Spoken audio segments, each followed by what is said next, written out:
Let's talk hitting. Today's topic, we're going to talk about doing hard things. I have a lot of players who come in here and some of them get down on themselves when we're doing a drill that's a little difficult. And some of you guys probably face this too. You're at home and something's not going your way, or you're trying to work on something, or you're trying to accomplish a goal and it's just a little tough. You have two ways to look at it. You can look at it and say, oh, this is hard. I don't like this. I don't want to do this. Or you can say, bring it on. Bring on the challenge, right? One of the questions I like to ask a lot of my players is, and we'll use a 12-year-old as an example. A guy who throws 70 miles an hour at 12 years old from 50-foot distance, that's gasoline. Like, that is hard. Or Little League distance, I think, is like 46, so it's even harder, right? And then you got guys who throw slow. They can throw like in the 50s, low 50s. I like to ask the question, would you rather face a guy throwing 70 miles an hour, or would you rather face a guy throwing 55? And the answer that the player gives me is really telling. A lot of guys, they'll say, oh, I want to face that 55 guy. And my question to them is then, why do you want to face that guy? And the answer they always give is, it's easier. I'm going to crush it. I respond by saying, you like easy things. And if you like easy things, good luck in this game, because this game's hard. You got to be willing to do hard things. The guys who come back and say 70 miles an hour, I go, why? It's always because I want the challenge, coach. If you're a guy who seeks out a challenge, if you're a guy who seeks out hard things or is willing to go do hard things, you're going to go a lot further in this game, but not only in this game, but in life. If you want to do easy things now, it's going to be harder later. We've heard that saying. But if you do hard things now, it's going to be easier later. Those guys that do hard things are the ones who turn into champions. Those guys who do hard things end up being the Mike Trouts, the Shohei Ohtanis, the Michael Jordans, right? The Kobe Bryants. And even if you don't end up playing professional sports, you'll then go on to be the top salesman for your company. You'll end up starting a business that's successful because you're into doing hard things. It's hard to be a business owner.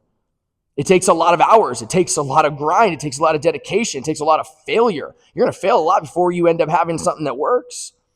And so if you're not into doing hard things, you're not going to be successful at life. And hitting's that way. When you get into batting practice, are you doing things like just hitting off of the tee and just going through the motions here and just saying, yep, I'm hitting off the tee. And then you get to the game and you're like, how come it's not translating to the game? Well, it's not translating to the game because this is easy. First level of baseball you ever play is t-ball, right?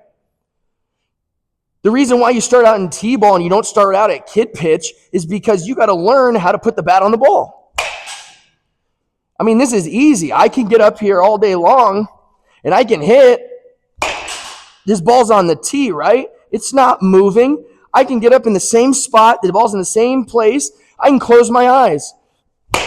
And I can still hammer the baseball. Why? Because it's a feel thing. This is easy. The ball's not moving, right? So why does your swing not transfer from batting practice to the game? Well, it's not hard enough. You're not challenging yourself enough. You're not doing enough hard things in practice. So how do we do hard things? Well, you warm up on the tee, but then ditch it. Get up here, set a machine up to throw hard. Challenge yourself. Have whoever's throwing you batting practice try to actually get you out. Have them throw fastball, curveball, changeups. Have them say, hey, you're cutting off half the plate. Anything on the inner half of the plate, spit on it. Anything away, you're hammering. So now you've got to do pitch selection. Have a guy go fastballs and curveballs. You have to hammer the fastball. You're not trying to swing at everything. So now you're challenging your eyes. Anytime you see a curveball, boom, we have to slam the brakes and then switch it. Okay? You're sitting on curveballs. Any fastballs you get, you're spitting. You're not swinging. That's a challenge. That's hard.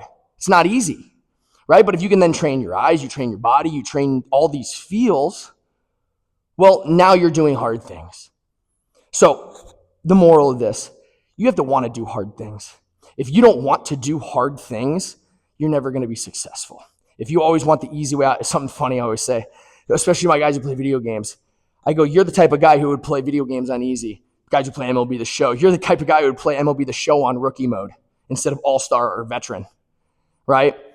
Don't be the guy who wants to play on rookie mode. Be the guy who's like, no, I'm going to go play on all-star or veteran and I'm going to get better. Sure, it's going to suck in the beginning, but the more I do hard things, the easier it's going to get. And now when I'm up to bat in the game, if I've been doing fastballs and curveballs, I get in the game, all of a sudden now it's getting easier to recognize breaking balls and make our adjustments and go attack. But if you're not willing to do hard things, you're not going to succeed in this game, and you're definitely not going to succeed in life. I want to tell you guys a little bit about my remote training. My remote training, I always try to make my guys do hard things.